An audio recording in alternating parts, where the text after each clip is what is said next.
Hello, today I'll be talking about the game Runewars. This came out in 2010, which is probably when I got it. Um, Played it several times, but the last time I've played it was 2019.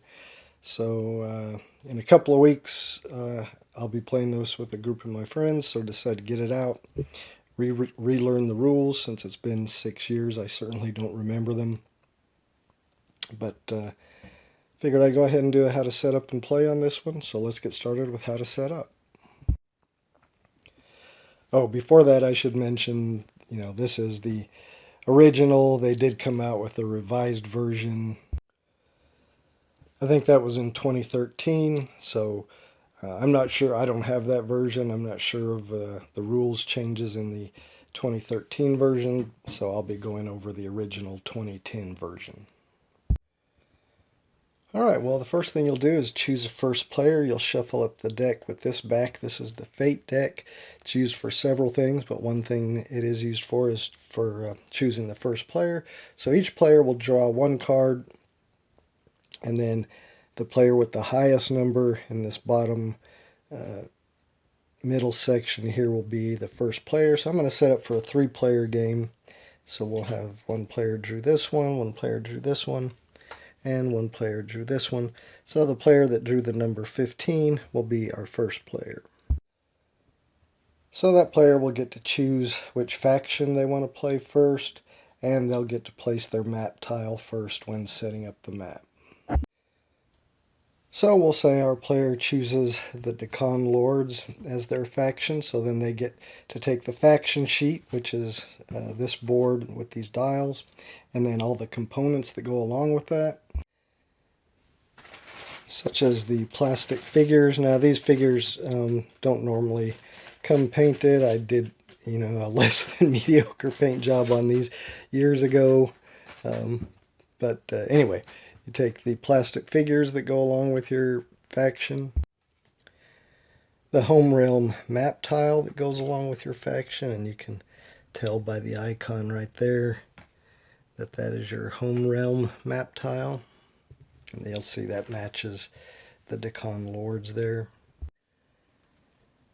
Your faction's 4 activation markers. And your faction's 8 order cards. So once the first player has chosen his faction, then in clockwise order, the other players will choose their faction and get their components. Alright, so each of my players have chosen the faction. I've got the Deccan Lords, the Latari Elves, and the Uthuk Elan, or however you pronounce that. But they've got all their components. Alright, next we begin the map setup. So we take the quest deck, and then you'll remove all the cards from the quest deck that say Setup Quest. So I've got all the setup quests separated from the regular quests. Then you'll shuffle this deck and deal 2 to each player. Alright, so I've got 2 setup quest cards dealt to each player. Players will then look at those cards and take the corresponding map tiles. So they'll just look at this bottom portion here. So our starting player here will need map tile 9A and 5A. Alright, so here's the map tile that has 5A, which matches this one, and here's the map tile that has 9A. For our player over here, they got 6A and 3A, so this map tile has 3A, and this one has 6A. And our other player got 4A and 8A, so they've got their tiles here. So the first player will choose one of his 2 map tiles, his or her 2 map tiles, and places that in the center of the table to kind of be the beginning of the map. So you could choose this one or this one. Since this one seems more like it's good for center of the map, he's going to choose this one. And then you'll see these spaces here. Those are for the plastic mountains. Let me go ahead and get those put in there. So there you can see these plastic mountain pieces that come with the game get placed in these holes that some of the map tiles have. All right, now the next player in clockwise order gets to place one of their tiles. So maybe our next player chooses this one. Now when you place a map tile, it has to touch at least two different areas of a previously placed map tile. So maybe he wants to place this one here. It touches this area and this area, so two different areas. So that's a valid placement, and we'll put the mountain piece in there. One rule when placing map tiles, you can't put two red or blue borders. The red borders are mountains, and there's blue borders that are for water. You can't place two of those touching each other like that.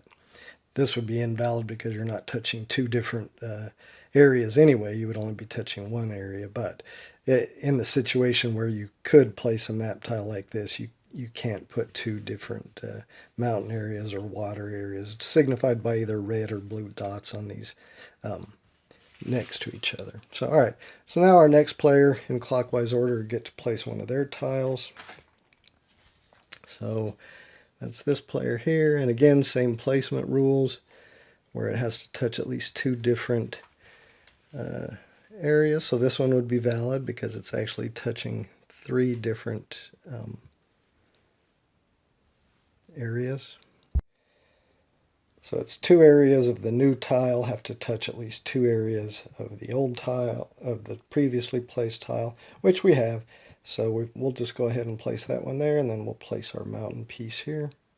All right, now we're back to our first player, and he'll get to place his second tile, and maybe he wants to put that one right there.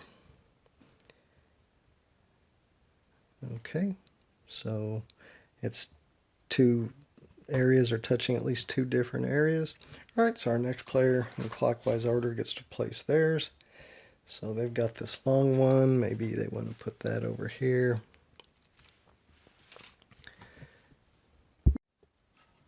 And finally, our third player gets to place their last map tile. So maybe they want to place this one right here. Let me get this mountain piece. Alright, so now all players have placed their two map tiles that they got from their quest cards. Next, the first player will take a number of these home realm setup markers equal to the number of players. So in this case, the first player will take these three. So the first player then has to place these around the edges of the board so that they touch at least three tiles that do not contain a red or blue border, and that are at least 4 spaces away from another one of the home realm tiles. And with the way I've got this laid out, it doesn't look like it's going to be possible to put the home realm marker so they touch at least 3 areas and are at least 4 areas away from another home realm marker. So I guess this is a good example, because when this happens, the players have to take back their map tiles and go back to placing the map tiles one at a time again.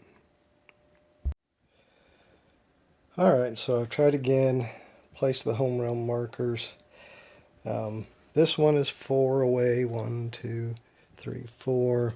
This one's at least 4 away, 1, 2, 3, 4. However, this one is only 3. But that's still valid. You want to try to get them at least 4 spaces away from each other, but as long as you can get it so that all of them are at least 4 and one can be only 3 spaces away, then you can go ahead and call that a valid setup. So I believe this what we have here is a valid setup.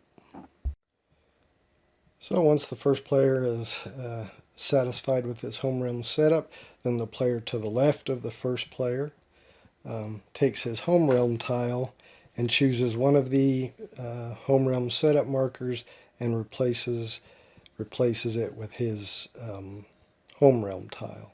So for example, we'll say this player is going to replace that, and he can put it in any orientation he wants, as long as he follows the rules of not having,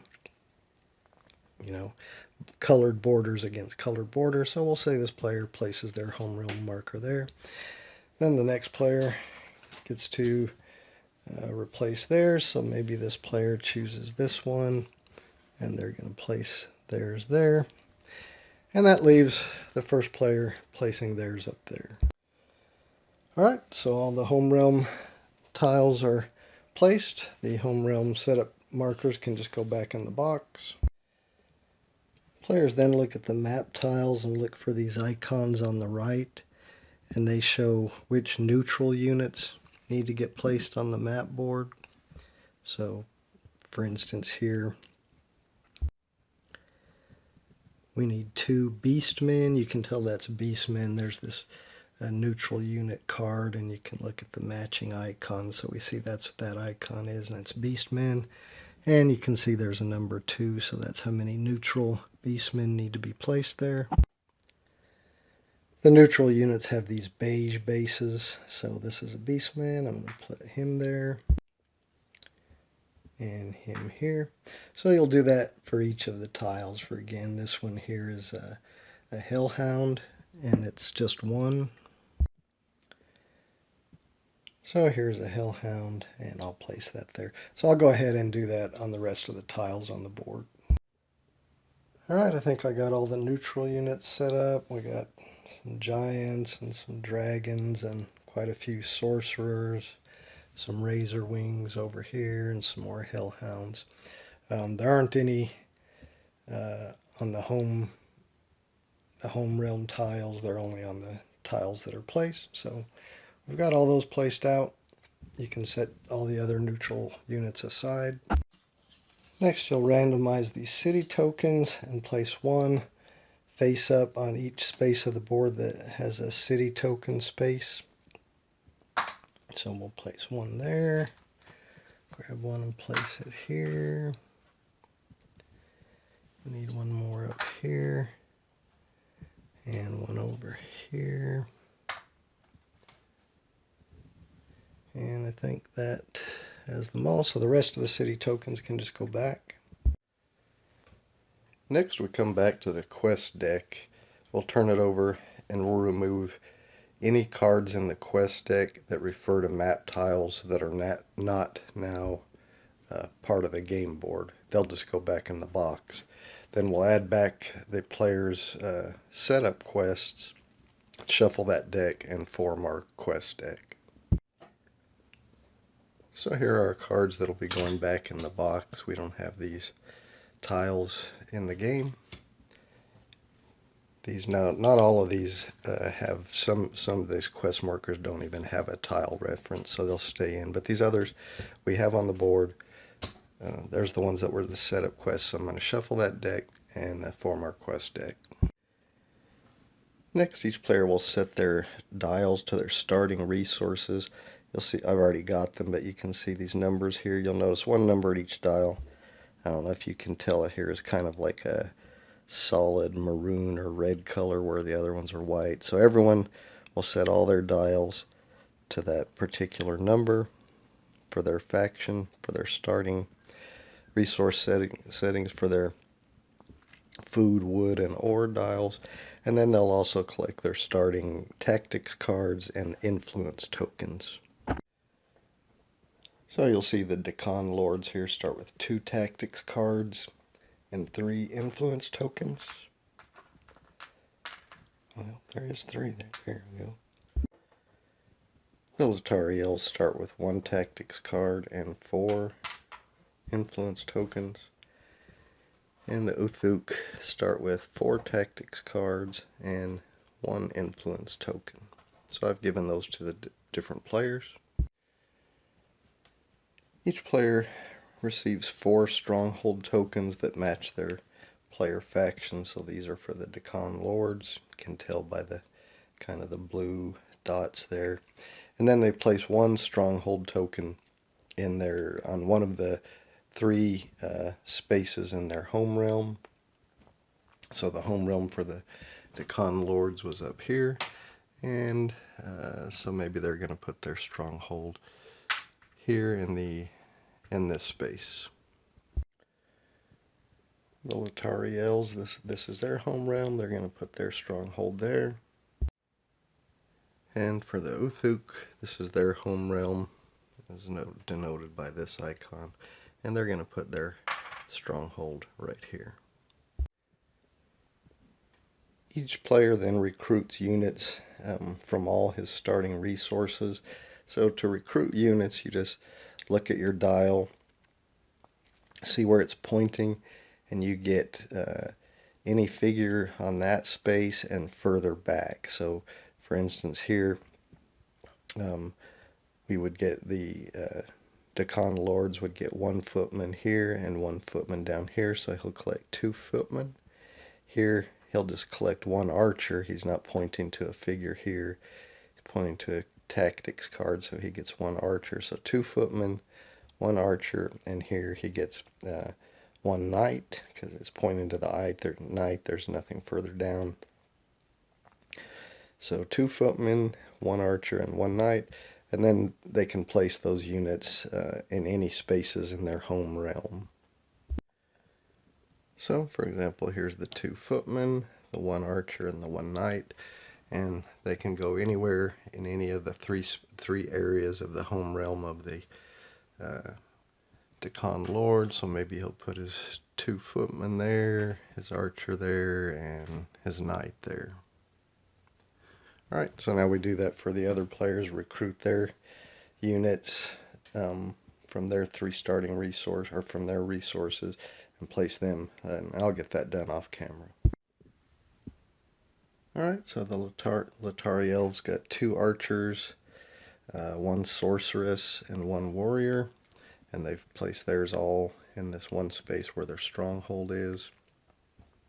And the Uthuk got 2 berserkers right here, a flesh ripper, and a warlock, and they've placed them all in this one space here. Alright, each player then receives 2 dragon rune tokens and 1 blank rune token. They both have this there. The blanks and the ones with runes have the same back. So each player gets 2 with a dragon rune and 1 blank, and then they'll put those face down in the 3 areas of their home realm, with a limit to 1 of each room in each area. So 1 will have to go in each area of their home realm.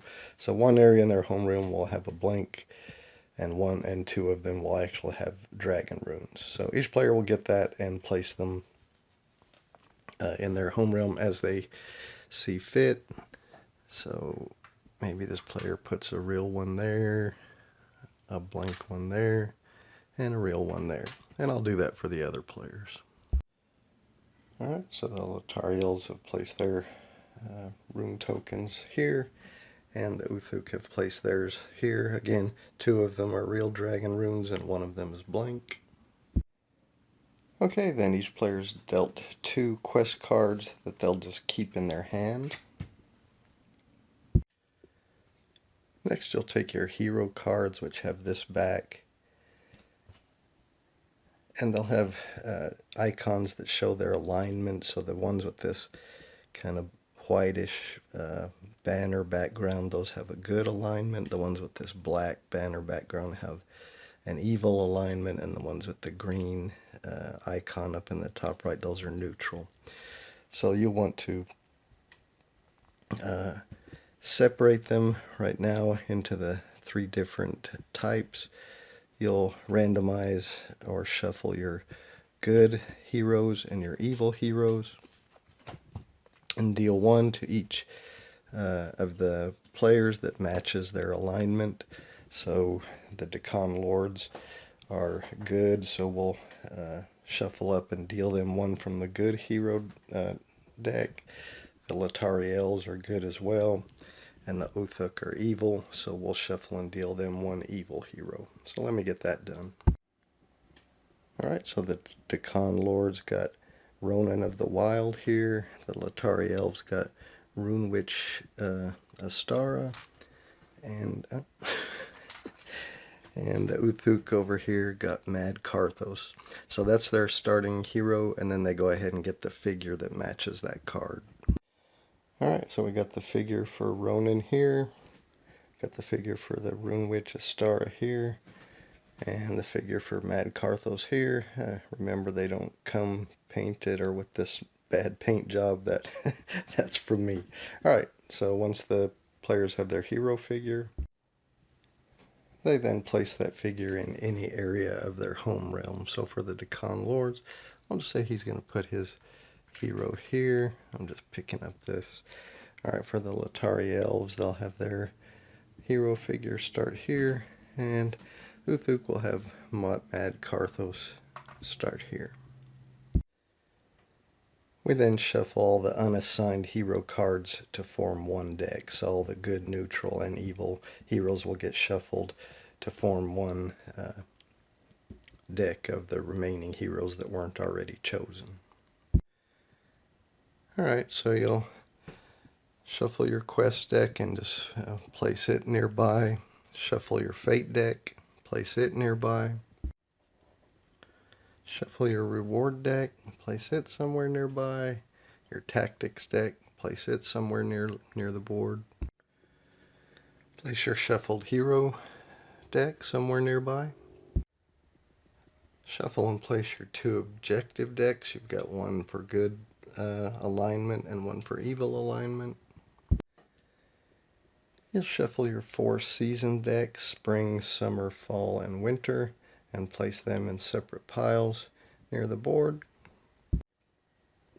You'll take your 3 title cards and place them face up near the Seasons deck somewhere. So you got Primarch of the Wizards Council, Lord Commander of the Warriors Guild, and Captain of the Heroes League.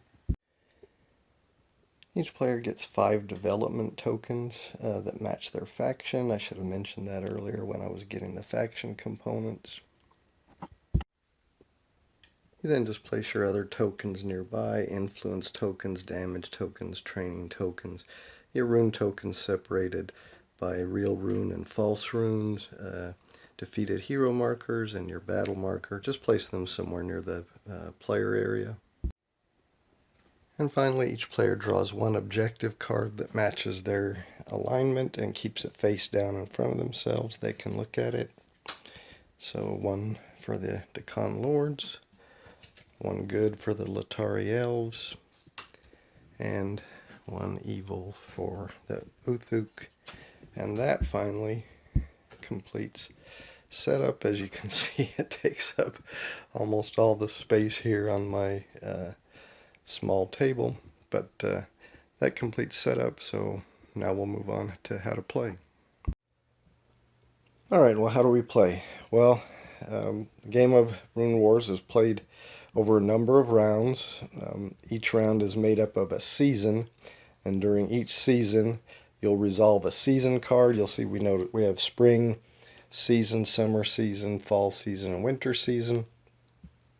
So first thing you'll do at the beginning of a game round or a season is to turn over and resolve the season card for that round. Once you resolve the season card, then all players will choose an order card. They'll reveal them, and then each player will resolve their order cards, and then that will end the season, and then you go on to the next season. So you'll continue playing rounds this way until one player controls 6 areas that contain dragon runes, actual dragon runes, not false dragon runes or blank dragon runes. And we'll talk about what controlling an area means here in a little bit. But you'll continue playing rounds or seasons until one player announces that they control 6 areas that contain dragon runes, or until the end of the 6th winter season.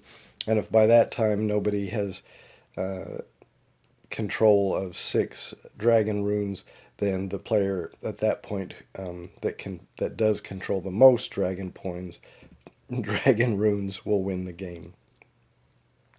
So let's talk more in detail about how you resolve a season card, and then we'll talk about the order cards, choosing order cards and resolving them.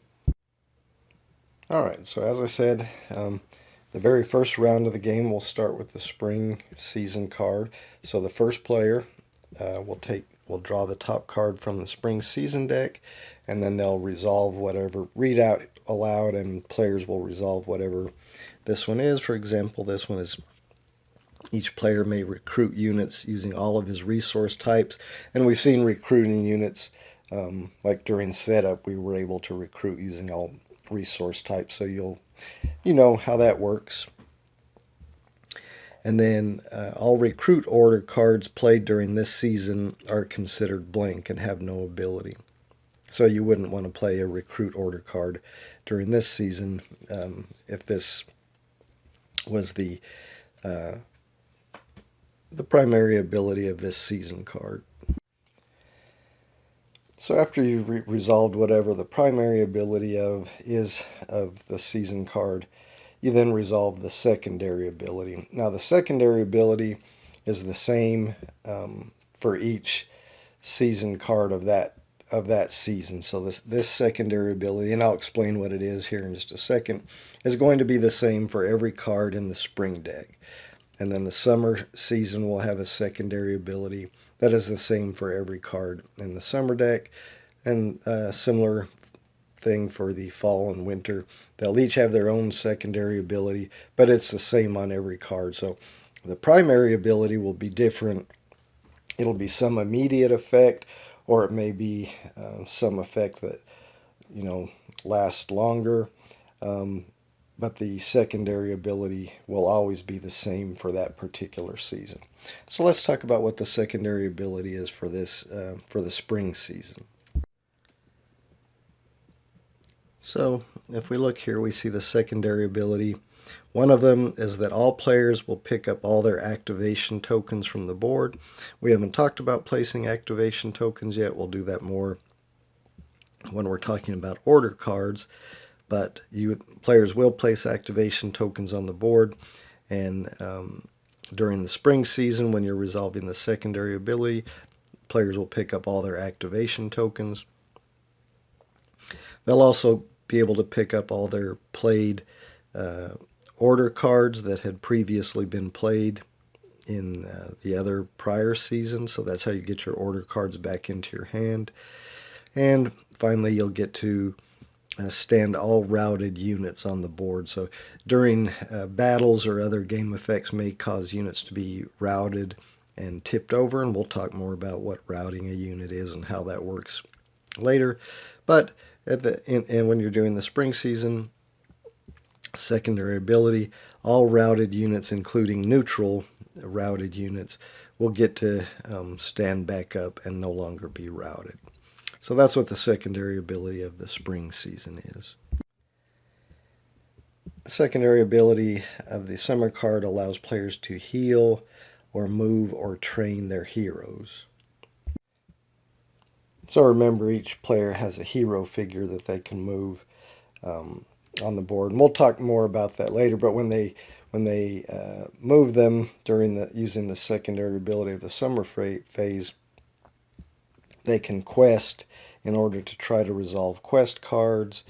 They do that after moving, or they can also get into duels with other heroes. And again, we'll talk more about that later when we're talking about a little bit in more detail about heroes and questing. All right, the secondary ability of the fall season card has you shuffle all discards from the Fate deck, which is right here. Shuffle all discarded cards from the Fate deck back into the Fate deck. And then each player can choose to receive 2 influence tokens or 1 tactics card. All right, and the secondary ability of the winter card. First, this icon means normally players cannot have more than 8 units in one area. That's the maximum allowed per area. But in the winter, when the secondary ability is resolved, each player has to check their food resource dial and the number that your food resource and the number that your food resource dial is pointed to is the amount that each player is limited to in each area. So in this case, it's 3. So during the winter month, any area that this player, which is the Decant Lords, any area that they had that exceeded 3 units, they would have to eliminate units down to that amount. Now, of course, if the food dial was up to 7, then they could have up to 7 units in an area. So in the winter, I guess because food is more scarce or something, you're limited to a number of units in an area that is whatever your food dial. This icon means it's your food resource. Whatever your food resource dial is at, any units you have in excesses of that in an area must be discarded or eliminated. And then the other icon on the winter secondary ability just allows players to move. They can normally, when you're moving, you cannot move units across a water border unless they're a flying unit. But in the winter, I guess because the water is frozen, units are allowed to move across water borders because of that secondary ability. Once it's spring again, then you're no longer allowed to do so. All right, so that's the secondary ability of all the season cards. And so, as I said, that's the first thing you'll do each round is resolve a season card, whatever the primary ability is, then the secondary ability. And then the next thing players will do is choose their order card.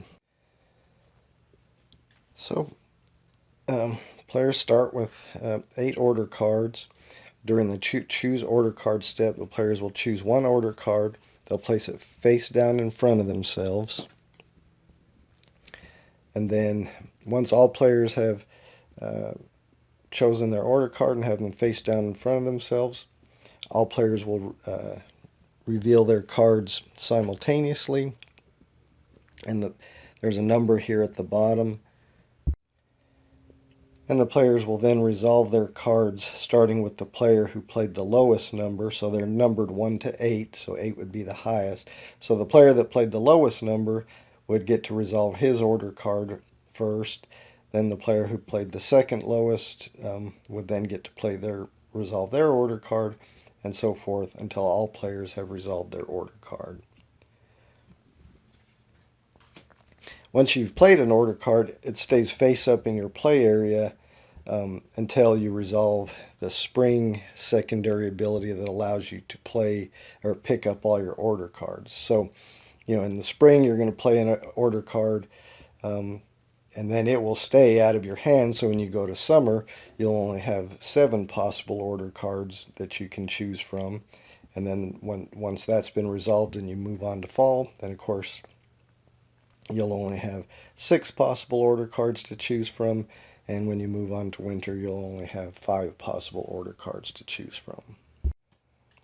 This order card, number 8, only has a primary ability, but most order cards have a primary ability that's up above this line, and then a supremacy bonus ability that's below the line. So whenever a player is resolving their order card, they'll always resolve the primary ability, but they only get to resolve the supremacy bonus if it's the highest card they've played that year. So that year, it means each year is playing through a spring, summer, fall, and winter season. So, of course, the first card you play every year, you're always going to get the supremacy bonus of that card because it's going to be the highest card you played that year. But, so like if this player played this card in the spring, he would get to do the primary ability and the supremacy bonus. But, say in the summer he played this card, well, it's got a number 6. So it's not the highest card that he's played this year, so he would not get to do the supremacy bonus of this card. He would only get the primary ability. So let's talk about each card and what its primary ability and supremacy bonus is. Alright, so the number 1 card called Strategize. As you can see here, the primary ability is move any of your units and heroes to adjacent, friendly, or empty areas. Do not activate these areas. So you can't use this card to move into enemy areas and initiate battles. You can only move any of your units or heroes into adjacent, friendly, or empty areas. So let's talk about what makes an area friendly, empty, controlled, and so forth. Alright, let's first talk about a controlled area. Well, let's first talk about an area. An area is just a hex on the map, on the board. A controlled area, a player controls an area if he has at least one of his plastic units, not a hero, but one of his units. Heroes are not considered units, but your smaller figures, plastic figures, are units. If you have at least one of your units or a stronghold in an area, then you control that area. Now, you players, you always control your home realm areas, even if you don't have a unit in it. So this player, the Adari Elf player, or Latari Elf player, controls these areas because they are in their home realm. So you always control the areas in your home realm, even if you don't have a figure or stronghold in them, unless another player has moved some of their units or built a stronghold in an area of your home realm, and then they control it. But otherwise, you control it. But as you move out onto the map, you will control an area. If this player had some figures over here in this space, he controls this area because they have plastic units. Or if they built a stronghold there and left the area, even if they didn't have units in there, but because they have a stronghold there, then they control that area. So a friendly area is basically a player's controlled area.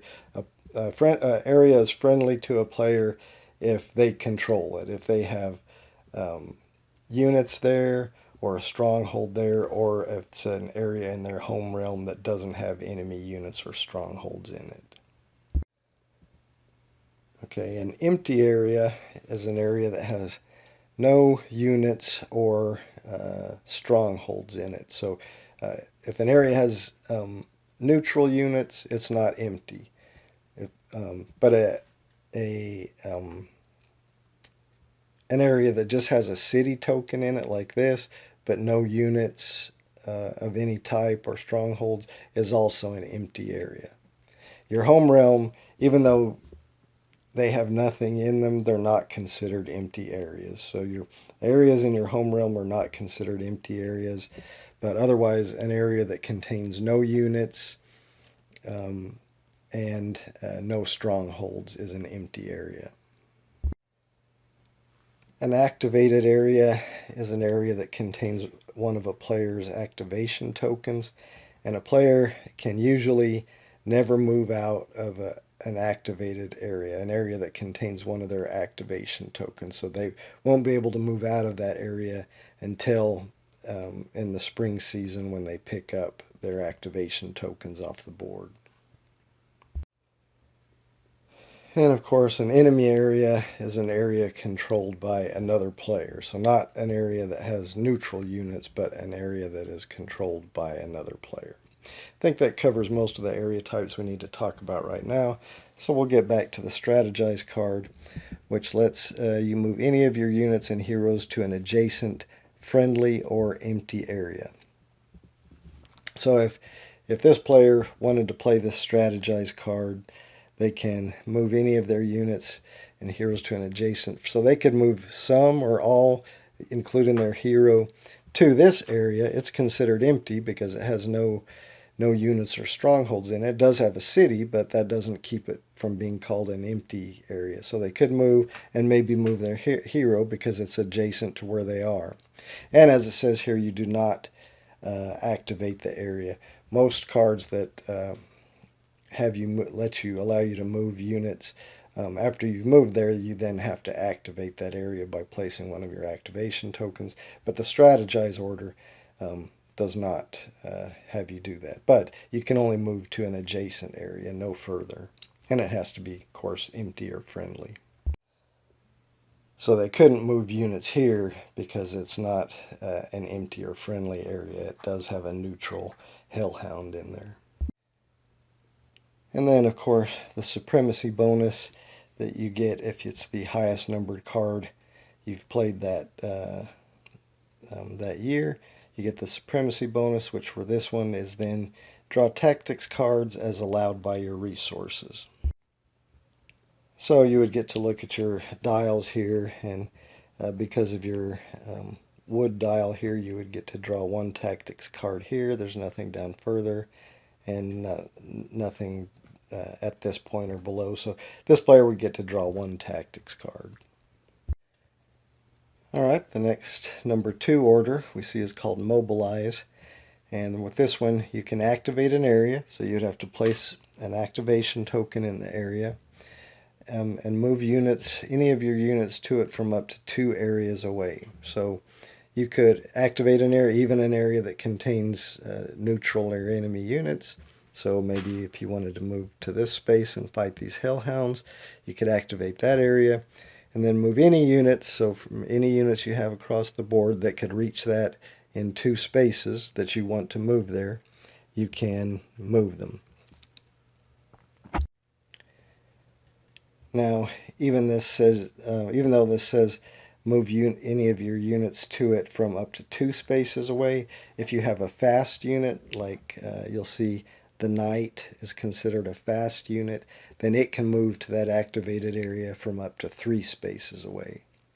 But if you don't have a unit that says fast, then it can only move, as the card says, from up to 2 spaces away. Now when you move into an area containing neutral units like this, then you're either going to start a battle or attempt diplomacy with them. And we'll talk about how you attempt diplomacy and how battles work here in a little bit. But if you move into an area containing neutral units, then you'll have to start a battle with them or attempt diplomacy with them. If you move your units into an area containing enemy units, then your only choice is to start a battle with them. Let's talk about a few more rules concerning movement. And actually, I showed that they could move from up to 2 spaces away here, but they couldn't have because there's a water border. So actually, because it's not winter, now in the winter they could have moved that and made 2 spaces, but because of that water border, these units could not cross that, so they would have to come here and move here. So the token could actually only be in a place there for them to be able to move to get there. But there's some more movement rules, so let's talk about that real quick. So, in fact, these units wouldn't even be able to move to this space, because when you're moving to an activated area with your units, you can only move through friendly or empty areas. So these players would not have been able to move through this area with the hellhound. So I could activate this area and then have these units move in here, and then they could start a battle or attempt diplomacy with that neutral hellhound. But I wouldn't, like I showed earlier, I wouldn't have been able to activate this area and move these units there because they're not flying units. If I had flying units, then they could fly across the water here, but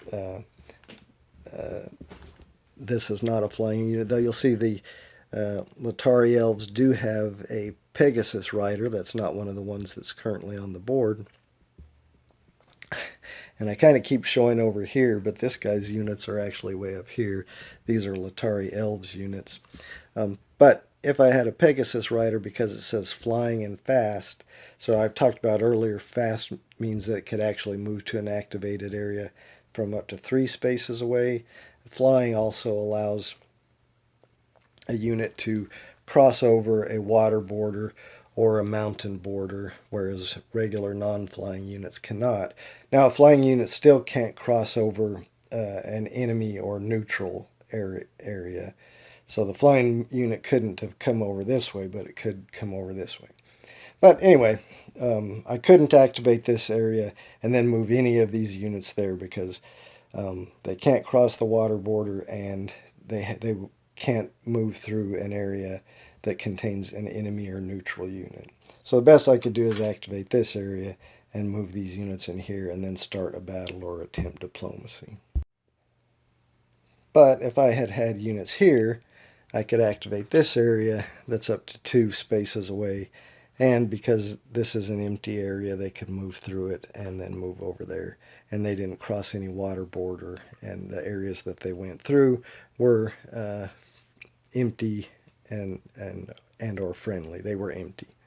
So that's some of the movement rules. Now you'll remember with the strategize card that it said you could move units and heroes into friendly or into an adjacent friendly or empty area. The mobilize card only lets you use units. It does not allow you to move heroes. And then you'll see the supremacy bonus, which you get if it's the highest numbered card you played that year, that you may resolve this card a second time as long as you do not start a second battle. So if you moved units into an enemy area the first time and started a battle, then when you resolve it again with the supremacy bonus, if you're allowed to, then you can't move the units into any area where you'll start a second battle. Alright, the next card, the Conquer, has the same primary ability as the Mobilize card did, activate an area and move any of your units to it from up to 2 areas away. It just has a different supremacy bonus, so if you're allowed to use the supremacy bonus on this card, then during battle you reduce the strength of an opponent's stronghold by 3. That doesn't make too much sense right now, but when we talk more about battles and how those work, then you'll understand how if you battle in an area that contains in its opponent's stronghold, it has a strength number, and you'll get to, when you're totaling your strength, you'll get to reduce their stronghold's strength by 3 if you're allowed to use that supremacy bonus and you use that card to move in and start a battle there. Alright, next order card we have is the Harvest Order. So the primary ability, it says to reset your resource dials based on areas you control. So when you do that, these are your resource dials. So for all the areas you'll control, you'll count up first the number of food tokens. So in this case, he's only controls, or the Latari Elves. Again, I should be looking at their their board since I keep pointing to them. The Latari Elves only at this point, at the beginning of the game, control their home realm. So they have 1, 2 food. So that's why their food dial is set to 2. But later in the game, they may control, like if they gained control of this area, then when they're doing the harvest, and they would count this one. So 1, 2, 3, so they would get to move their dial up to 3 because they control areas with 3 food icons. And then they do the same with wood. In this case, they have 1, 2, 3 wood, and so that is why their dial is set to 3. And they do the same with ore. They have 1, 2 ore, so that is why their dial is set to 2 ore. So when you do the harvest, your dial may go up or down depending on if you've gained or lost areas. So if you've come over here and taken control of these areas, well, then when you're doing the harvest, you get an additional 2 wood. You would get an additional food. If you took this one, you'd get an additional 2 ore.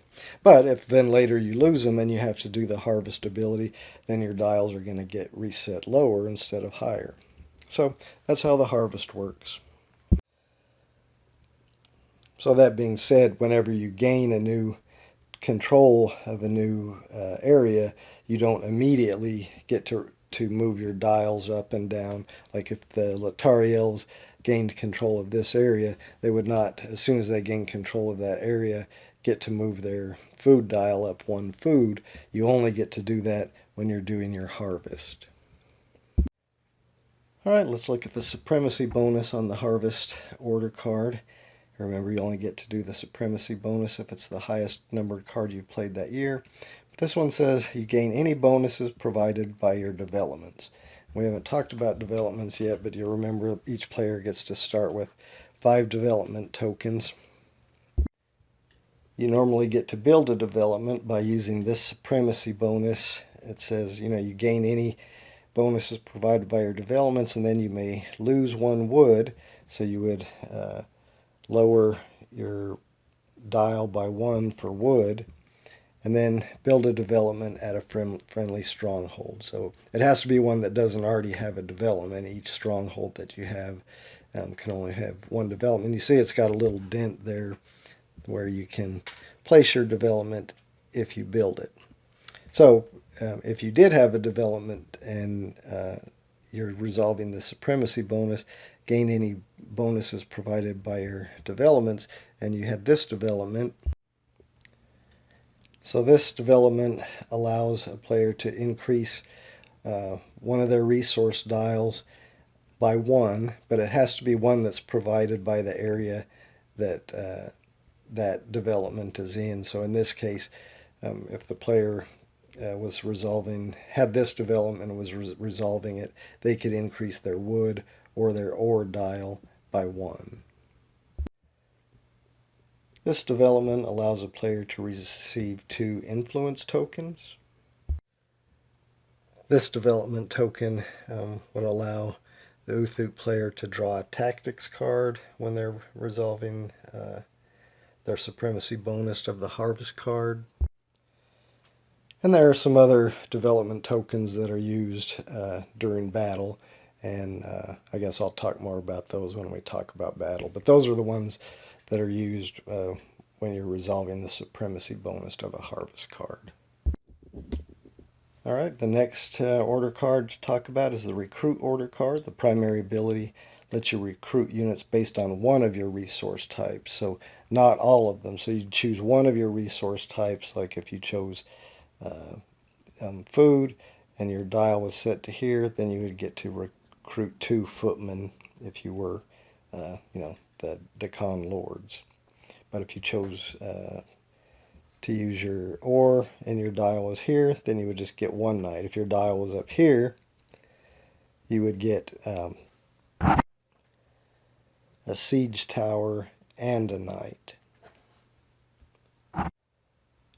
So you only get to recruit from one of your resource types, and of course when you recruit units, then you have to place them in an area that contains one of your strongholds. And then the supremacy bonus of this one, if you get to use it, allows you to recruit units based on a second resource type.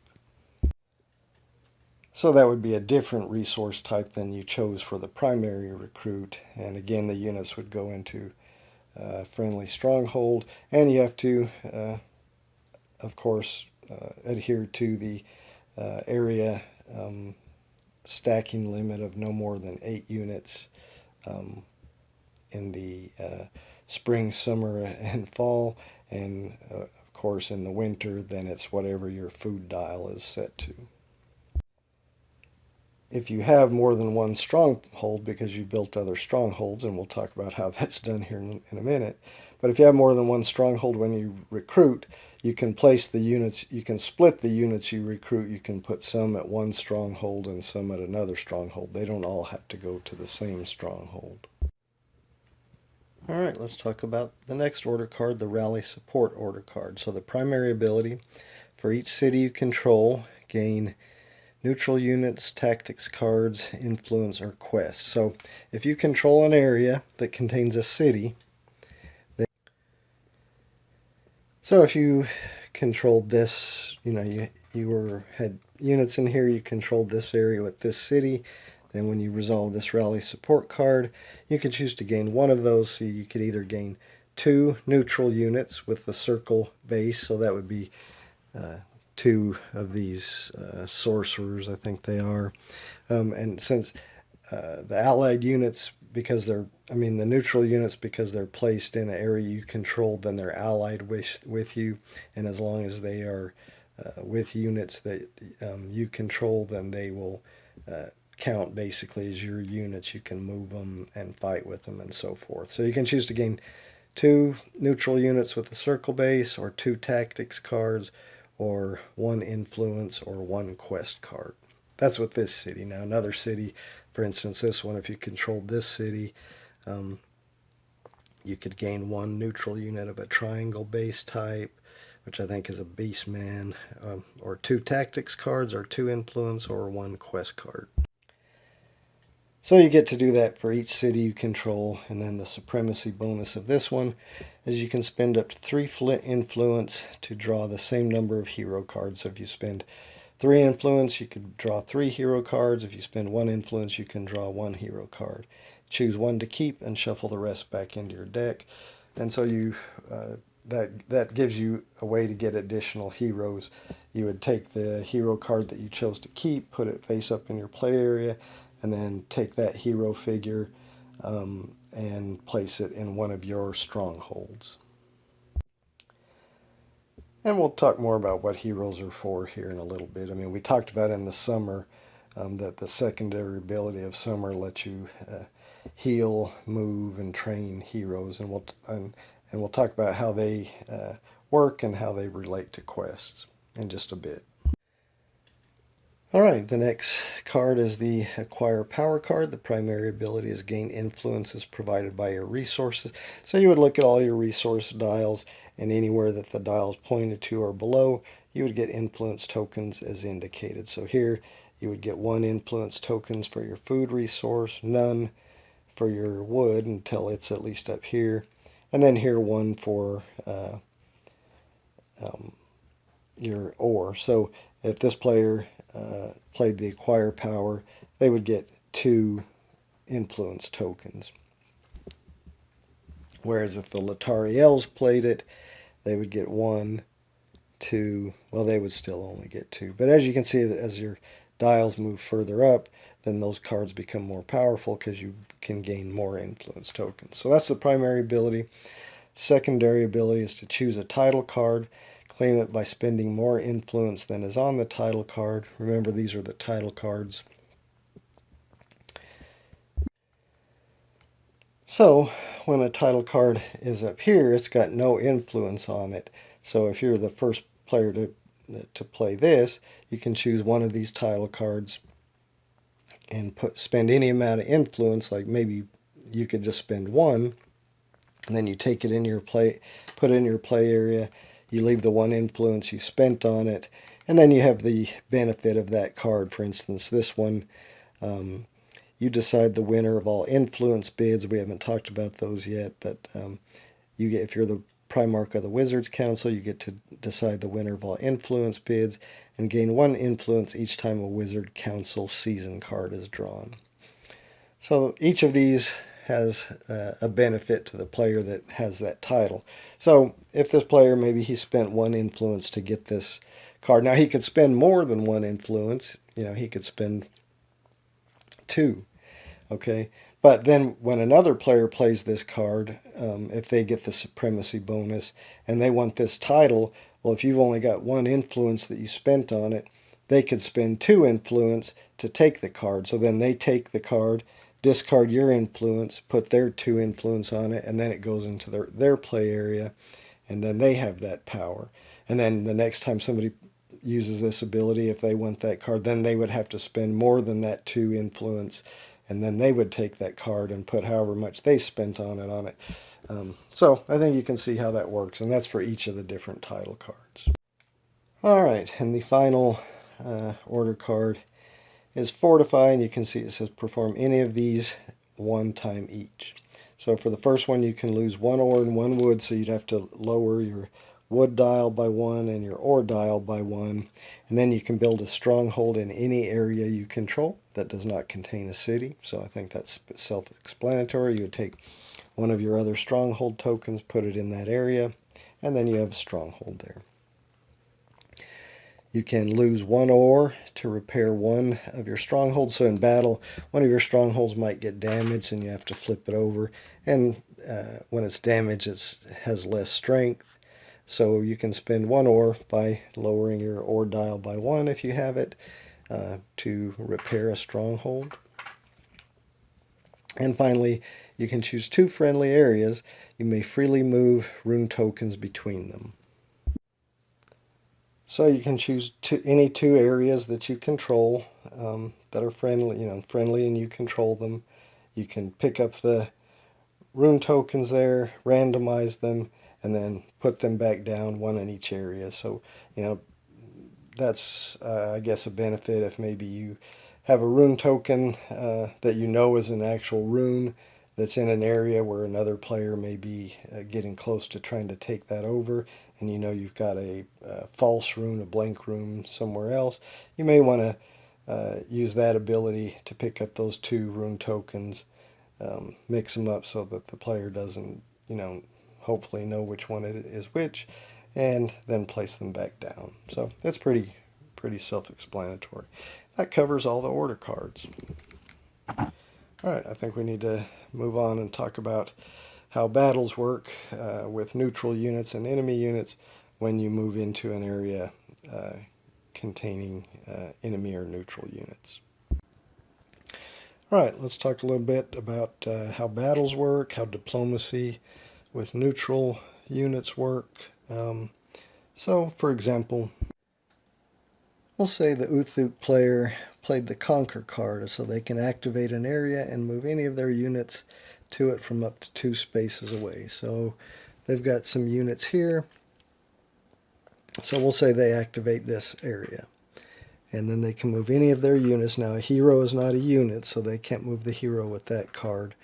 But let's say they just decide they're going to move all of these units over here. So 1, 2, they move them into this area. Now, there's 3 neutral units here, 3 sorcerers. So they can either start a battle or attempt diplomacy. So let's say they're going to attempt diplomacy. Now, you can only do diplomacy with neutral units, not with enemy units, other players' units. So, all right, let's talk about the diplomacy for neutral units. So the player can then spend between 1 and 6 influence. Well, the Uthuk, unfortunately, only has 1 influence, so he'll spend that 1. But the number of influence you spend determines the number of fate cards you're going to draw. Since he only was able to spend 1 influence, he gets to draw 1 fate card, and then you look at the top of it up here, and he actually got lucky. So there's 3 possible symbols you could get. The one he got here allows him to play this fate card to make all the neutral units in that area allied with him. So now he can those units will coexist with him. They'll fight with him with his units. As long as he has units in the same space as those units, they act like his units. So that was a pretty lucky draw. The other options, if he would have drawn this symbol, then that would make all the neutral units retreat. So they have to retreat to an adjacent uncontrolled area, and the player to the left of the attacking player, so it would be the player to the left of the Uthuk player, who would decide where they retreat. So there's two viable areas they could retreat, to this area or to this area. So maybe the player chooses to retreat them here. And when they retreat, they're routed, which means they are knocked over on their side. Okay, that's the result if he drew this symbol. Now, if he would have spent 2 influence and chose both of these cards, then he would get to pick which one he's going to resolve. So obviously he would probably resolve this one that let those units become allied to him. But if he didn't want to deal with them and wanted them to retreat, he could have chose this symbol if he had drawn both these cards and make them retreat. And there's one other possibility, and that would be this symbol. And if he drew that card, then he would either have to start a battle with those neutral units that were in the space he was in. This is where they were. So he would either have to start a battle with them, or he would retreat all his units to an adjacent friendly area if possible. If not, then he can retreat them to an adjacent empty area. For either the neutral units or a player's units, if there's not a valid area that they can retreat to, then their units are just destroyed. But anyway, if he had to retreat, if he chose to retreat, then he could retreat to this area, but then his units would be routed and they would have to be flipped on their side. So that's what would happen if he just drew this card. Now, if he had spent 3 influence and drew all 3 of these cards, then of course he would have the choice of which one to play. So probably he would play this one that allows him to ally with those neutral units. But let's say he only drew 1 card and he drew this one and had to battle those neutral units.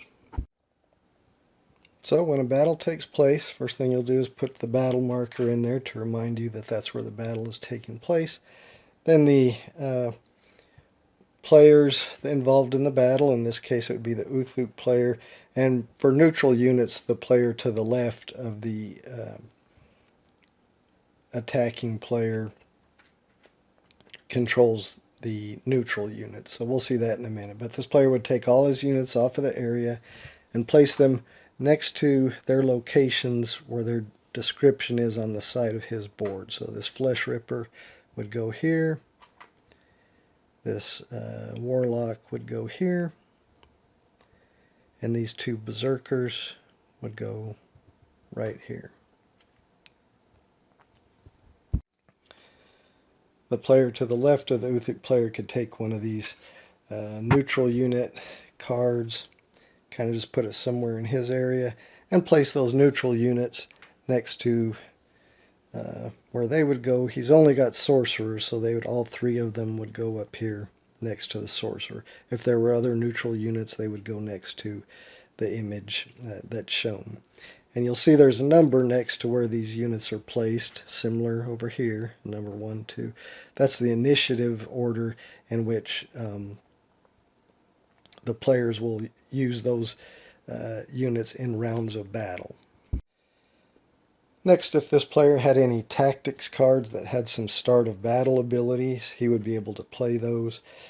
He doesn't currently. We'll talk a little bit more about tactics cards here in a little bit, but he doesn't have any start of battle abilities. Since these are neutral units, no tactics cards can be played for them, even if the Latari Elf player had a tactics cards with a start of battle ability. Those are only for when the Latari Elf player is in a battle. You can't use those for neutral units that you're controlling. Alright, next you'll fight up to 5 rounds of combat. If one player had a unit in all 5 initiative spaces, then you would have 5 rounds of combat. In this case, the neutral player only has in the initiative 1 space, and this one only has in 1, 2, and 3. So there's only going to be 3 rounds of combat in this case. So the attacking player chooses one of his initiative 1, and he's only got 1 type of unit with initiative 1, and that's the Flesh Ripper. So he would get to draw 1 fate card for each unit there. He's only got 1 unit there, so he'll draw 1 fate card. Okay? The sorcerer, or the neutral units, you see if they had some razor wings, they would have 2 different types of initiative 1 units. They would choose one of those types, so either the razor wings or the sorcerers, and draw cards for those units. But in this case, he's only got sorcerers, so we know for his first round of combat, he's going to draw 3 cards. So he'll draw 3 fate cards.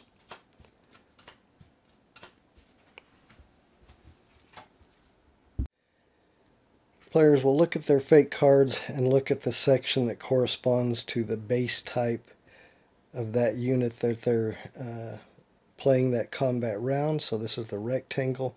So this player would look at this section. That's a route flag, so we'll talk about that here in a minute. This player will look at the circles. So this one has a special ability icon. This one has a special ability icon. And this one has nothing. So, well, first you resolve any special ability icons. The Uthuk player didn't have any. They had the route icon. The neutral player has did have the special ability icon on the circle base. So you look at what their special ability is. Each of your sorcerers has 2 health until the end of the battle. Now normally you see they only have 1 health, but this lets them have 2.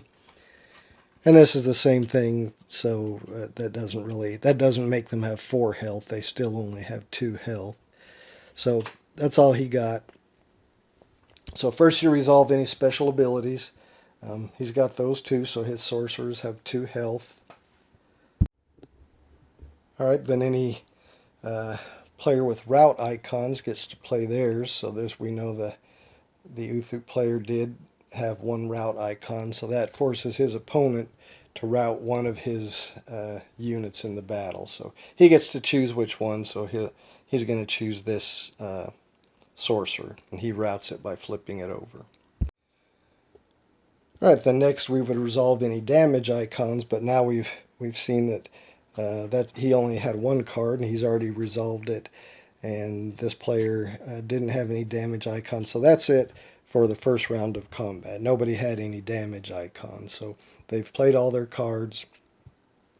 So now we go on to the second round. So these fake cards just get discarded. Then we look at the initiative 2 units. He doesn't have any, but the Uthuk player has 2 berserkers, so he gets to draw 2 fake cards. And then he gets to look at those and resolve, because these are triangle base, he gets to resolve special ability first. So their special ability is you may destroy one of your standing berserkers to deal 2 damage. So he says he's going to do that. So he goes ahead and destroys one of his berserkers. Now he does 2 damage over here. So this player has to choose one unit to do 2 damage to. Now, when assigning damage, you have to you assign damage 1 point at a time. Then you always have to assign damage to a previously damaged unit if you have one. If you don't, then you have to assign it to a standing unit. And then if you didn't have any standing units, then you could assign it to a routed unit. But he does have 2 standing units, so he would assign his first point of damage. And here's damage tokens. He would assign his first point of damage to one of these sorcerers. Because he has standing units, he can't do it to the routed one. And then he has to assign that second point of damage, and it has to be assigned to a previously damaged unit if possible. So he has to assign that second point of damage to this, which we know they have 2 health. So that's going to kill this sorcerer. Alright, so that's going to complete this card's special ability. Now we have this other card. We look at its triangle area, and there's no route icon, which would be what we would resolve next, and then damage icons, but there's no damage icon in that triangle area. So that's all that we're going to have for these cards. So now we'll move on to the next round of combat. These will get discarded. The neutral player doesn't have any initiative 3 units, but the Uthuk player does. They have their warlock, just 1, so they just get to draw 1 fake card. So they'll draw that and reveal it, and this is a circle base, so they'll look at the circle. Alright, so first we'd resolve any special abilities. They don't have one. Then route icons, we don't have one. Then damage icons. Well, they do have 1 damage icon, so they get to deal 1 damage. The player over here gets to assign it for the neutral. They have to assign it to a standing. Well, if they had a previously damaged unit, they would assign it to that one, but they don't, so they assign it to this standing unit. But that's not enough to kill it. Normally it would be, but Remember, they have 2 health until the end of the battle, so that's not enough to destroy it. And that's all there is for this card, so it'll get discarded. We don't have any units for the 4th or 5th possible round of battle, so that's going to end all the rounds of combat. Alright, so next we tally strength. So if there were any strongholds in this area, if a player had a stronghold, they would get that to count that toward its strength. Like if they had this one, that would count 5 toward their strength. Or if they had any fortifications, which are some of the developments you can build. But there's no fortifications, there's no strongholds or anything like that in this area where the battle's taking place. So next you count your standing units. Well, the neutral player has 1 standing unit. It's damaged, but that doesn't matter. It's standing. But the Uthuk player has 3 standing units. So then you total all the points from that. Since we didn't have any fortifications or strongholds, then we only total the standing units. So it's 3 against 1. So the Uthuk player wins the battle. So these neutral units have to retreat. Now, any neutral units that were routed during the battle, they're still allowed to retreat. But if there had been some previously routed units in here when the battle began, they would have been placed over here routed. They would have been placed face down. They wouldn't have been allowed to draw cards for their initiative for their round of combat. They would have been face down already. So if you lose the battle and you have to retreat, then any units that were routed at the start of the battle, they're just destroyed. But any that were routed during the battle, they get to go ahead and retreat. So, this player would maybe have them retreat over here, and all the units that retreat have to get routed. So even the one that was standing gets routed. Any damage tokens that were on units at the end of the battle that didn't destroy them, then they just are removed. So those units are no longer damaged. The Uthuk player gets to place all his surviving units back in the area where the battle marker was, and the battle marker is lifted. Now, if he had had any units that got routed during the battle, they would have to be placed back routed, not standing. So that's pretty much how battles work. It works the same way if you move into areas with enemy figures, one of your opponent's figures, but instead of using the neutral unit sheet, they'll use the spaces on their faction sheet to place their units next to, and they draw cards for their units just the same as you draw cards for your units. So it works exactly the same way as it did against the neutral units. Now, if you are battling an enemy in a space where they have a stronghold, as I mentioned, when you're tallying strength after all 5 rounds of combat, they do get to add their stronghold strength. But if you still end up winning the battle and you take over an area that had their stronghold, then you get to replace their stronghold with one of your strongholds, but with the damage token, the damage side up. So you would flip, replace this one with one of yours, but put it on its damage side. All right, so that covers diplomacy with allied units. That covers battles really for both enemy units and neutral units. If the combat was a little bit confusing, then just watch when I do some example rounds at the end, I'll be sure to get into a player versus player combat, and hopefully, maybe it'll just be another neutral unit combat, but we'll do another combat in the example of play time, and you'll get to see a little bit more of how that works. All right, I think the next thing we need to talk about is heroes and quests and so forth. Remember, the secondary ability of each summer card starts the quest phase. So during the quest phase, the players will take turns, starting with the player who had the lowest order card in the previous season. The players will take turns where they can do the quest phase with each of their heroes. So, because they may end up having more than one. You probably will end up having more than one as the game goes on. So what can you do? Well, in the quest phase, you can move your hero up to 2 spaces. And unlike units, heroes can move through enemy spaces and controlled spaces. They're not affected by enemy units. They're not affected by activation tokens.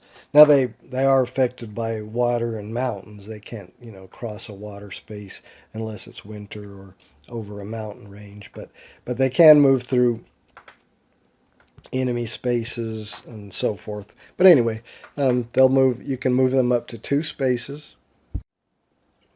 And then after you move those 2 spaces, you can attempt a quest if you're in a spot where you need to do a quest. So let's look at a quest card. So we'll look at this one. So it kind of tells you where you need to go. So for this player to do this quest, they need to end up in space 3C, which, let's see, here's 3, so 3C. So if he started here during his quest phase, he could move his 2 spaces, 1, 2, and then he could start a quest because he's in the location required by this card. And you look at the quest and there's some flavor text here. But then what it says he needs to do is test strength. So each hero has a little special ability like this one. It is at the start of a battle or duel in this hero's area. You may deal your opponent 1 damage.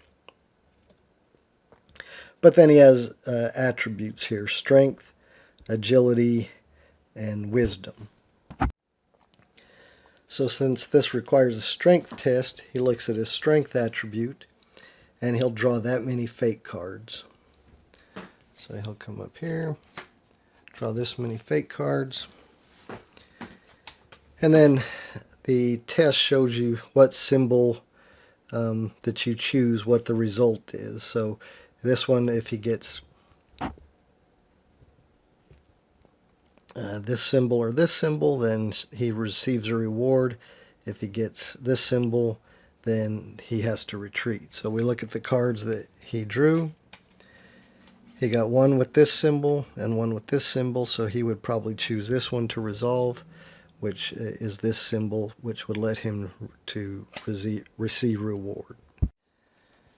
So when you receive reward, you draw a reward card, and you can put it face down under your hero so the other players don't see what it is until you actually use it. Then once you use it, you have to leave it face up.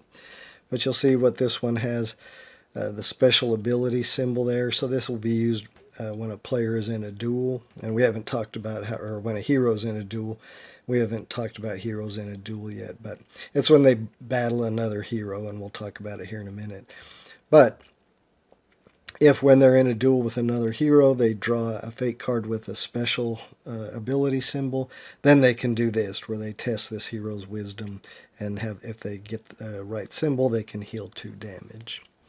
But otherwise, until you use your reward, you just keep it face down. After you have revealed it, then you leave it face up because the other players already know what it is anyway. And then once you've completed a quest, like this one, then you would discard the quest card and draw a new quest card. Okay, so that's one thing a hero can do during the quest phase, is they can move up to 2 spaces and attempt a quest, but they can also move up to 2 spaces and try to duel another hero. So maybe this hero was here. This player could move up to 2 spaces and start a duel with this hero. So first thing that happens in a duel, if the attacker has any tactics cards or other cards that give him a start of duel abilities, then he can play those, and then the defender can do the same thing if they have some. Alright, then you'll have 4 rounds of combat in the duel. So in that, each player will draw 1 fake card. So the attacker would draw 1 fake card. The defender would draw 1 fake card. And the heroes resolve the circle base. You'll notice that they have circle bases. So they resolve the circle base of their card. So in this case, if this player would not deal any damage, in this first round of combat, and this player would also not deal any damage in this first round of combat. But if you had gotten the special ability icon, then the hero could either use the special ability on their card to deal 1 damage to the opposing hero, or if they have a reward card that has the special ability icon, they can resolve that. If the icon on their card is a route icon with a number in it, then that player can prevent an amount of damage being dealt to them up to that number. So like if this was in the circle instead of over here in the hexagon, then they would be able to prevent up to 2 damage that the opponent deals in that round.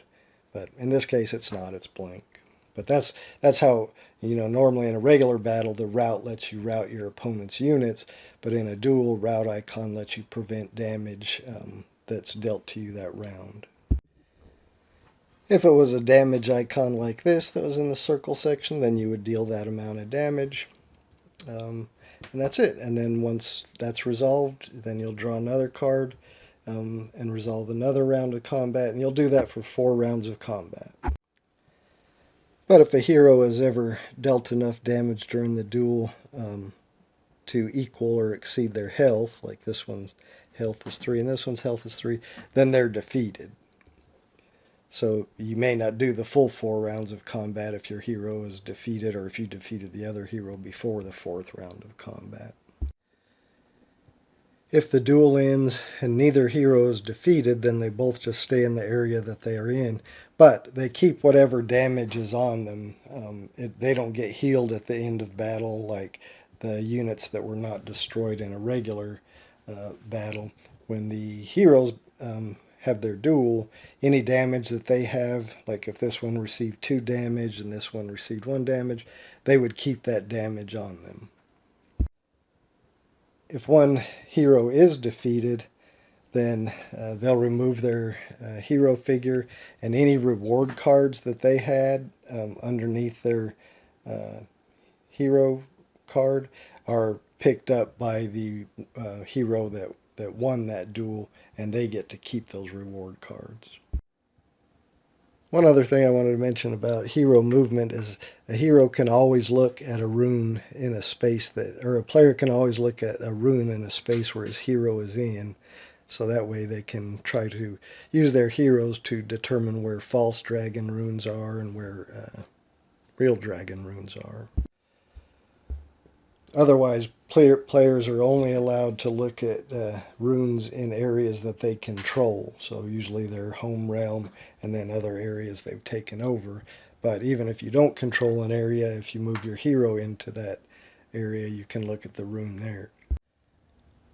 Alright, so going back to the quest phase, that's one thing you can do is move your hero up to 2 spaces and either start a duel or attempt a quest if it's a space where you have a quest card for. Another thing you can do if you don't move and quest or move and start a duel, instead of moving, if you're in a friendly area, if your hero's in a friendly area, you can heal it of all damage that it's taken. So you just remove all damage tokens from its card. Or instead of moving or healing, you can train. And in that case, you can increase 2 of your attributes by 1 point, or 1 of your attributes by 2 points. And you do that by just taking these training tokens. So you could put it near your hero, and now you know you have 2 agility. Or you could increase it by 2. And instead of doing 2 different attributes increased by 1, well, those are both agility, but so you can increase 2 attributes by 1, or instead increase 1 attribute by 2. But you can never have more than 1 training token for each attribute, so you could never increase an attribute by more than 2. And that pretty much covers heroes and quests. I mean, there's few other things, but this video is already running long, so I better move along. Let's talk about objective cards real quick. You keep those face down in your play area. Each player gets one at the beginning of the game, and it gives you a way to get another rune. So this one, if your food resource dial is at 8 during your turn, so if at any point during this player's turn, and your turn is when you're resolving an order card, either right before you resolve it or when you're resolving it or right after you're resolving it. That's your turn. So during your turn, you may discard this card to gain 1 dragon rune. Whenever a card says for you to gain or receive 1 dragon rune, then that player has the option of discarding up to 2 false dragon runes from areas that he controls. And after he's decided whether or not to do that, then they will draw 1 real dragon rune and 1 false dragon rune. They can look at them and then randomize them so the other players don't know which is which. And then they have to place them face down in areas that they control that do not already have a rune token. Remember, in order to win the game, you want to control 6 areas that contain real dragon runes. False dragon runes don't count. All right, another subject we haven't talked about yet, kind of a little bit, is tactics cards. You'll get those sometimes from different effects where you get to draw tactics cards depending on a certain resource. And they really just tell you when they can be played and what they're for. Like this one says, play when an opponent takes control of one of your strongholds. The stronghold is destroyed. This one, recruit one of the following at one of your strongholds, so either 1 hexagon unit, or 2 circle units, or 2 rectangle units, or 3 triangle units. So we'll look at one more. Lost City, play during your turn, choose an uncontrolled area containing one of your heroes. All neutral units retreat from the area, then place one of your stronghold tokens there. But once you play these, they're discarded. And there's a hand limit of 10 tactics card. There's a hand limit of 3 heroes, so you can never have more than 3 heroes. You can only ever have 1 objective card. And you can never have more than 3 quest cards. And one other thing we should talk about is influence bids. For instance, you might get a season card like this. This says perform an influence bid. The highest bidder may draw the top 2 cards of the hero deck and choose 1 to keep. So there may be different things that require you to do an influence bid. So when you do that, first all players have to announce how much influence they have. Then they'll take all their influence into their hand. And they'll choose, in one hand, they'll place any excess influence. In the other hand, they'll place however much they want to bid on that particular thing. Everyone will put their hands out. And when everybody's ready, they reveal the amount they bid. And the highest bidder will get whatever was said on that card. But all bid influence is then discarded. So even if you lost the bid, you still discard any influence you bid. Alright, I think that finally covers most of how to play the game. I'm sure there's a few things I skipped over, but that covers most of it, and it's taken quite a bit of time already. So we'll go through a few example turns. I'll get everything set back up how it was right after we did setup. Go through a few example turns, and then we'll finally wrap this video up. Okay, we'll go through a couple of rounds, a couple of seasons. I think I've got everything set back how it was right after setup. So we'll start with the first player. We'll draw the first season card, so that's the spring card. Prepare for the coming year. Each player may spend 1 influence to draw a new objective card. Each player then discards down to 1 objective card. I think my Decon player and my Latari Elf players are fine with their objective player. With their objective card, they could draw one and look and choose if they want to keep the one they already have or choose the new one. But I think they're good. the Uthuk player is going to go ahead and draw a new one and see if he wants to change. Now remember, you normally keep these face down so your opponents don't see what you are. So this one requires his food resource to be at 8. This one's if you defeat an enemy hero in a duel, causing that player to not control any heroes, you may discard this card to gain 1 dragon room.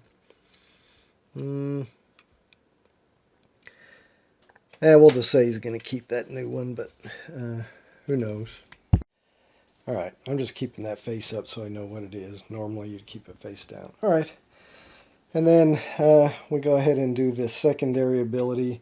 But this spring, at the start of the game, it's not going to matter. Nobody's played any activation tokens to pick up. Everybody has all their starting cards because we haven't played any yet. And there's no routed figures to stand. So there's really nothing to be done on that secondary ability for the first season of the game. Alright, so now players will choose one order card, place it face down. They'll all do that once all the players have the order card they want to play. They'll reveal them, and then they'll resolve them in order of lowest to highest. So let me choose order cards. Alright, all our players have chosen their order card, put it face down in front of them. So now they'll all reveal them at the same time. He chose Mobilize. This one also chose Mobilize. And this one chose Strategize. So the lowest is the Strategize. That's a number 1. So the Uthuk player will get to go first. Move any of your units and heroes to adjacent friendly or empty areas. Do not activate the areas. So he's going to move his hero. Now remember with this one, he can move his hero to an adjacent friendly or empty area. So he's moving it to an empty area. And then he's going to move all of his units here to this. Remember, an area with a city is considered empty, so he's moving them all here. And that's adjacent. So that's it. And then because it's the highest card he's played this year, he gets the supremacy bonus. So then draw tactics cards is allowed by your resources. So his food doesn't let him draw any, his wood doesn't let him draw any, but his ore lets him draw 1. So he gets to draw 1 tactics card and add that to his hand of tactics cards. Alright, so he's done. Now both of these players played a order card with the same number on it. So in the case of it, normally the lower number would go next, but in the case of a tie, amongst the tied players, whoever has the most influence gets to go next. The Latari Elves has 4 influence, the Deccan Lords only have 3, so the Latari Elves will get to go next. So they have to activate an area and then move any of your units to it from up to 2 areas away. So they will activate this area, and they're going to move. Now they couldn't move a hero with this order because it says units and heroes are not units. So they're going to move these 3 units in here. And now they can choose to either try diplomacy with this neutral hellhound, or they can just battle it. And I think they're gonna spend 1 influence to try diplomacy. So they'll spend 1 influence. They get to draw 1 fake card. And unfortunately, they got this symbol, so that means they either have to battle or retreat. So they're going to battle. So the player to their left will take the hellhound, and it goes right here in the 3rd section there. And they'll have to, we need to get the battle marker, place it in here so we know that's where the battle takes place. And then we'll put our units, let's see, the warrior goes down here in 4, and the archers go up here in 2. Alright, then the Latari Elves being the attacker, if they had any start of battle tactics cards, they could play them, but they don't. Neutral units don't get to play any tactics cards. So now we just go to the first round of combat. So the neutral units don't have any like iteration 1 units. The Latari Elves have 2. They got 2 archers, so they get to draw 2 fake cards. Okay, we'll look in the triangle section. First, they resolve any with special ability. They did get one, so the special ability of the archers is crack shot. Deal 1 damage to the unit of your choice. Well, there's only one opposing unit, so the one of their choice is the Hellhound. It has 2 health, so it's not eliminated yet. Then we look at the other card, the triangle. There's nothing to resolve there, so that's all we're going to do for that first round. Alright, second round of combat. We don't have any level 2 or level... well, he doesn't have any level 2 or level 3s, but the Hellhound is a not level, but an iteration 3. Or initiative 3 is what I meant to say. So he does get to draw 1 fake card now. So he gets 1. He has a rectangle base, so he looks at the rectangle. That's a 1 damage, so he will get to deal 1 damage. Now the opponent, since it doesn't say you get to choose where it is, the opponent gets to choose which unit to apply it to, and so the Latari decides. Now remember, it has to be applied to an already damaged unit if possible, or there is no already damaged unit. He chooses to apply it to his warrior because it has 2 health, so it'll survive if he applied it, or she applied it to one of her archers. They would be dead. Okay, and that's all there is for that card. So now we go to the next, which is the number 4. They have 4 initiative. There's just one of them, so now draw a card for the warrior. It is a rectangle base, so we look at that. That's deal 1 damage. So applying that additional damage to this unit will be 2, which is going to be enough to eliminate it, so we'll just put it back up here. And there's no need to tally strength because all the opposing units have been eliminated. So now this damage can just go away. It doesn't stay with the unit, and these units can go back here, and we pick up the battle marker, and that's going to end that battle. And now these units are in this activated area, so they cannot move out of this activated area until the next spring when activation markers are picked up. Okay, but this is the highest card they've played this year since it's the first card, so they get this supremacy bonus. You may resolve this card a second time as long as you do not start a battle. So they could activate another area from up to 2 hours away. 2 hours, 2 areas away, and move to it, and I think they're going to do that. So they will activate this area, and then they're going to move this unit over there. Now a unit can move through an area that has an activation marker as long as they didn't start in there. So this unit can move here and then move here into that space. Alright, so that's going to finish that player's turn. And now we go on to the final card here. This player also played a mobilize order, so they've got to activate an area and they can move to it from up to 2 spaces away. So they're going to activate this area, and they'll move these 2 units, and then this one's going to move 1, 2 as well. And they can attempt diplomacy with those neutral units, or they can just battle them. They'll spend one influence to attempt diplomacy, so they get to draw 1 card since they spent 1 influence. They got this symbol, which they can make those neutral units retreat, if you remember. So the player to the left of the Decon Lord player would choose an uncontrolled area for those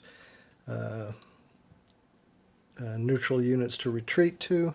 So he will have them retreat to here, and then of course they're routed. Okay, and then we get our supremacy bonus since it's the highest numbered card we've played this year, so we can resolve this card a second time as long as we do not start a second battle. But I don't think this player wants to do that. They don't have any place they want to move with their 1 unit there, so they're going to end their turn at that point. Okay, so the players have to leave those cards. They don't get to pick those back up. And now we go on to the next season, which is the summer season. So, first player will draw this card. It's a Wizard's Council. Perform an influence bid. All players except the highest bidder lose one of each resource type. Oh, that's no good. Yeah, reroute supply caravans. All right, so this is where we do an influence bid. As I said, players would pick up their influence and then hold out in their hand. They have to announce how many influence they have, and then they hold out in the closed fist how much they're going to bid, and then everybody reveals them at the same time. So I'm just going to say this player is going to, he reveals that he's bid 2. The Latariels reply that they bid 3, and the Uthuk player knew they couldn't win, so they hold out and reveal that they bid nothing, so they just kept their 1. So the highest bidder is the Latari Elves. All of this influence does get discarded. So the Latari Elves do not have to reduce any of their resources. So unfortunately, the other players have to reduce 1 of each of their resource. That's a heavy price for sure. Oh, wait, these guys didn't lose. It's the Uthuk that has to do that. Alright, and now we do the secondary ability, which is the quest phase with the heroes. And it starts with the player who had bid the lowest in the previous season, so that's the Uthuk player, so he gets to go ahead and decide what he wants to do during the quest phase. He knows, we remember we had this quest where he needs to get to 3C. So he's going to go ahead and move his hero. He's just going to move it here, and then he's going to attempt this quest. So he's got to test his strength. So he's going to draw 2. Because his strength is 2, you see. So he's going to draw 2 fake cards. We've kind of gone through this already in the overview. Let's see what he got. He got 1 that would make him retreat, but he did get this one, which lets him receive reward, just like we got before. So he gets to draw a reward card. This time he got Blade of Light. When you draw fake cards for this hero during a duel, draw 1 additional card and choose 1 to resolve. So that's pretty good, but he just keeps that face down so the other players don't know what it is until he reveals it. Then this quest card gets discarded, and he gets to draw a new one, put it with his other ones. Okay, and now we come to these 2. They both played a 2, so then normally the one who had of the tied players, the one who had the highest influence would get to go next, but they both bid all their influence, so neither one of them have influence.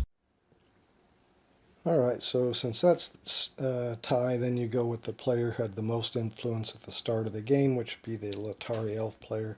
So they get to choose what they want to do with their hero first. Okay, well, one of their quest cards is to get to 8B, so they're going to head that way. So if they could go across the water, they could get there in 2 moves, but it's not winter, so they can't. So they're just going to go 1, 2. And there's nobody to duel or no quest to do, so that's all they can do is just move their 2 spaces. Alright, so that's all that hero is going to do for their quest phase. You'll notice that this player's hero, this hero may move up to 3 areas during each quest phase instead of 2, so he's got a little special ability to let him move further. So he's got one where to spend 3 influence while this hero is in a city. Well, he doesn't have any influence right now, so not that one. But we can travel to an enemy stronghold, or that's what we're going to do, head toward an enemy stronghold. He can move 3 spaces, so the closest one, I don't know, is probably over here. So 1, 2, 3. He'll have to stop there. He's still 2 spaces away from an enemy stronghold. So there's nobody to duel. He could have moved in here, I guess, and dueled, but I don't think he wanted to do that. So that's going to end the quest phase since all players have used all the heroes that they have. And now we'll go on to choosing order cards. Alright, so each player has chosen their order cards face down. So now, since all players have chosen their order cards, they'll reveal them. So this player chose Harvest, this player chose Recruit, and this player chose Rally Support. Now these, I'm not saying these are probably the best cards to have chosen in the summer phase, but I just wanted to kind of show something different from each player. So this is what we went with. So the lowest number is the Harvest, so the Decon Lord player gets to go first. Reset your resource dials based on the areas you control. He decided to do that since he had lost resources previously because of that season card, the Wizard's Council. So now he gets to reset his resource dials based on areas he controls.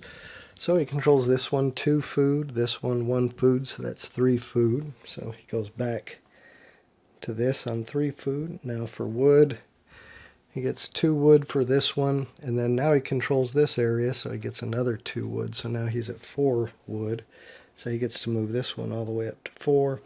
And then as far as ore, he gets 2 ore for this area, and that's it. So he just gets to move his ore back to 2 where it was previously. Right, and then this is the highest card he's played this season, so he gets the Supremacy bonus. Gain any bonuses provided by your developments. He doesn't have any developments, but then he may lose 1 wood to build a development in a friendly stronghold, so he's going to do that. He'll lose 1 wood.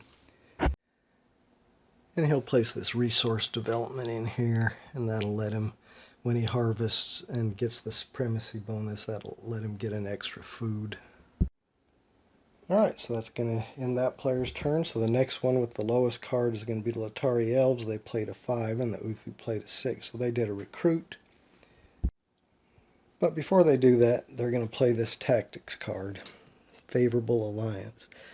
Play during your turn, choose an opponent. He receives 1 to 4 influence of your choice, then you receive 1 to 4 influence of his choice. So I'm going to choose the Decon Lord, and I'm going to say they get 3 influence. So the Decon Lord says thank you, and they get to choose between 1 and 4 influence that I get. He's happy I gave him 3 influence, but he doesn't want me to give. He doesn't want to give the Latari Elves the same amount, so he says he'll give them 2. So they get 2 influence. So she grumbles a little bit about that, but anyway, this one gets discarded now, and now she goes on and does her Recruit. So recruit units based on one of her resource types. So she will do this one and recruit 1 sorceress. So she gets 1 sorceress from the supply and puts that at a stronghold. Alright, and because it's the highest card that she's played this season, she gets the Supremacy bonus, then recruit units based on a second resource type. She's going to do the food, so she gets 1 warrior. Alright, so she'll get that from the supply, and that also has to go in a friendly stronghold. Now, if she had more than 1 friendly stronghold, she could, split that and do it however she wanted, but she just has 1 right now since it's the beginning of the game. And she's done. Alright, now we go on to the Uthu player. He did Rally Support. For each city you control, gain neutral units, tactics cards, influence, or quest cards. So of their choice. Well, they control this city, so they could get 1 triangle neutral unit, or 2 tactics cards, or 2 influence, or 1 quest card. I think he's going to choose to get 2 influence. So come over here, grab the 2 influence, and that will go into his area. Alright, then I think he's going to play a tactics card. That's part of his turn. He's going to do that Lost City one. Choose an uncontrolled area containing one of your heroes. So this one right here. All neutral units retreat from the area, even if routed. So he's going to retreat. Well, actually, the player to the left, the Latari Elf player, would decide where it retreats to. Well, it's got to go to an uncontrolled area, so it can't go over here, so it's got to go here or here. She'll move it here and route it because it retreats. But then he gets to place one of his stronghold tokens damage on the damage side in that area. So there we go. Alright, and this card gets discarded. Alright, and because that's the highest card he's played this turn, he gets to do a supremacy bonus. You may spend up to 3 influence to draw the same number of hero cards. He's just going to spend 1 influence, so he gets to draw 1 hero card. So he will draw this one. He got this Mordog, and so he'll find the Mordog figure. And that will go at one of his strongholds, so he'll place it at this one, the new one.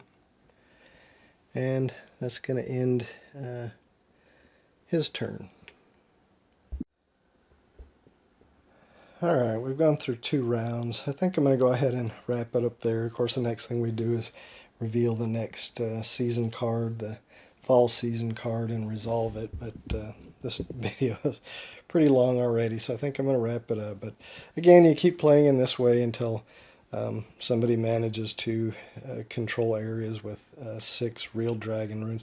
You can get dragon runes from your objective cards, from quest cards, from or from reward cards, from title cards. There's just various ways that new dragon runes will be placed on the board. Remember, I said when you're told you receive a dragon rune, you draw a blank one and a real one, and then place them in friendly or uncontrolled areas that don't already have a rune. So you play that way until somebody gets runes, or until the end of the 6th year. So at the end of the 6th winter, then whoever has the most dragon runes, if nobody has gotten 6 by then. So that's it. This is one of my group's favorite games.